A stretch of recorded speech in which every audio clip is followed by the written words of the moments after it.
அனைவருக்கும் வணக்கம். இன்றைய நாள் இனிய நாளாக சக்சன நாளாக அமைய வாழ்த்துக்கள்.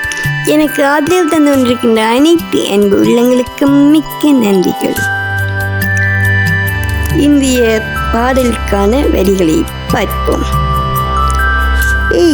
மல்லிப்பூ வச்சு வச்சு வாடுதே, அந்த வெள்ளி நிலா வந்து வந்து தேடுதே, மச்சான் எப்போ வரப்போறேன், மச்சான் எப்போ வரப்போறேன், பத்தத்தில் பாம்பா வந்து முத்தம் தரப்போறேன், நான் ஒத்தையில் தத்தளிச்சேன், தினம் சொப்பனத்தில் மட்டும்தான் உன்னை நான் சந்தித்தேன், பத்தமடை வாயில் வந்து சொக்கி விழப்போறேன்,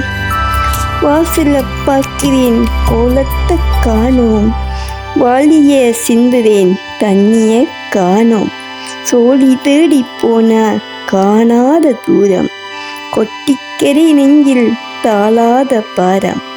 காத்திருந்து காத்திருந்து கண்ணு பூத்திடும்,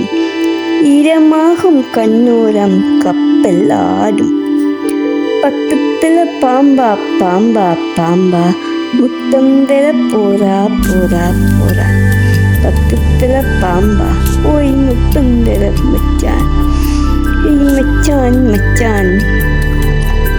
தூரமா போனது துக்கமா மாறும், பக்கமா வாழ்வதே போதும்னு தோணும், தூரமா போனது துக்கமா மாறும், பக்கமா வாழ்வதே போதும்னு தோணும், ஊரடங்கும் நேரம் ஒரு ஆசை நேரம், கூலி கூவும் போதும் தூங்காம வேகம், அங்கு நீயும் இங்கு நானும் என்ன வாழ்க்கையோ, அங்கு நீயும் இங்கு நானும் என்ன வாழ்க்கையோ, போதும் போதும் சொல்லாமல் வந்து சேரும், போதும் போதும் சொல்லாமல் வந்து சேரும், மல்லிப்பூ வச்சு வச்சு வாடுதே, அந்த வெள்ளி நிலா வந்து வந்து தேடுதே, மச்சான் எப்போ வரப்போறேன், மச்சான் எப்போ வரப்போறேன், உத்தரத்தை பார்த்து நானும் விக்கி விட போறேன், அது எத்தனை நாள் நெருக்கமிது, பெரும் மூச்சில துணி கொடியாடுது, துணி காயுதே, கள்ளக்காதல் போல நான் மெல்ல பேச நேரம், சத்தம் கித்தம் போட்டா பொய்யாக தூங்க வேணும், கள்ளக்காதல் போல நான் மெல்ல பேச நேரம், சத்தம் கிட்டம் போட்டா பொய்யாக தூங்க வேணும், மச்சான் எப்ப வரப்போறேன், மச்சான் எப்ப வரப்போறேன், சொல்லிக்காம வந்து என்ன சொக்க விட போறேன்,